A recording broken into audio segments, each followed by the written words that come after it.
আমার আজকের ভিডিওতে আমার মা বাবাকে নিয়ে কিছু কথা বলবো।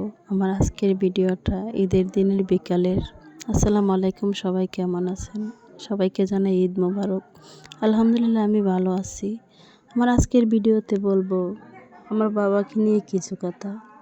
আমরা মধ্যবিত্ত পরিবারের মানুষ। আমার বাবা খুবই গরিব। আমি কখনো বলবো না আমার বাবা বড়লোক ছিল। আমি কখনো কারো কাছে বলতে পারবো না আমার বাবা কোটিপতি ছিল। কিন্তু আমার বাবার মনটা অনেক বড় ছিল। আমার বাবা মনের দিক থেকে অনেক কোটিপতি ছিল। আমাদের একটা সদরঘাটের দোকান ছিল, সেটা ছিল ফলের দোকান। সেই দোকানটি থেকে আমাদের রিজিক ছিল। সেই দোকানে আমাদেরকে অনেক কিছু করেছে। আমার বাবা যখন সচ্ছল ছিল তখন সেই দোকানের টাকা দিয়ে এমনও ফ্যামিলি আছে চালা গেছে। আমার বাবার টাকা দিয়ে এমনও মানুষ আছে কোরবানি ঈদ করেছে। আজকে আমার বাবা কোরবানি ঈদের দিন মনটা অনেক খারাপ করে বসে আছে। আমার মায়ের কাছে আমি ফোন দিয়েছিলাম। আমার মা আমার বাবার হাসি মাখা মুখটা আর দেখে নাই, তাই আমার কাছে বলছে আমার বাবার মনটা অনেক খারাপ।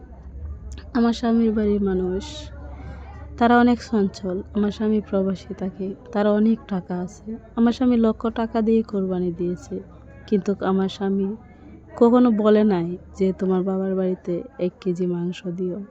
সে তার মাকেও বলে নাই, আমাকেও বলে নাই, কোনো সময় না। 4 বছর হয়েছে আমার বিয়ে হয়েছে, আমি আমার বাবার বাড়িতে এক টুকরা গোস্ত দিতে পারি না। কিছু মানুষরা বলে না যে মানুষের শ্বশুর বাড়িতে সব কিছু দিয়ে দেয়, মেয়েরা মা বাবাকে সব কিছু দিয়ে দেয়, শ্বশুর শাশুড়িকে করে না। কিন্তু সবাই এরকম না, সব ফ্যামিলিতে এরকম হয় না, সবার ভাগ্যতেও এরকম না। আমি আমার ফ্যামিলির মানুষদেরকে কখনো ছোট করতে চাই না। আমার বাবা যে গরিব, আমি কখনো বলবো না যে আমার বাবার কাছে দেও। মানুষের মন মানসিকতা গিয়ে মানুষ চেনা যায়। আমার বাবার এমনও সময় ছিল, আমার বাবা মানুষকে জোর করে এক জিনিস দিয়ে দিছে। আমার বাবার এরকম মন ছিল। আমরা 3 বোন 1 ভাই। আমার ভাইটা ছোট, আমার ভাইয়ের 10-12 বছর হবে। সে আর কি বুঝে।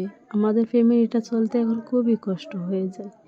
আমার হাতে আমার মাংসগুলো সব মানুষকে বাইটা দিয়েছি, তার বাড়ির আত্মীয় স্বজনকে দিয়েছি, তার নানার বাড়ির আত্মীয় স্বজনকে দিয়েছি। এমন কোনো মানুষে নাই, তার মামাতো বোন মামাতো ভাইদেরকে সহ, ফুফাতো বোন ফুফাতোর ভাইদেরকে সহ দেওয়া হয়েছে।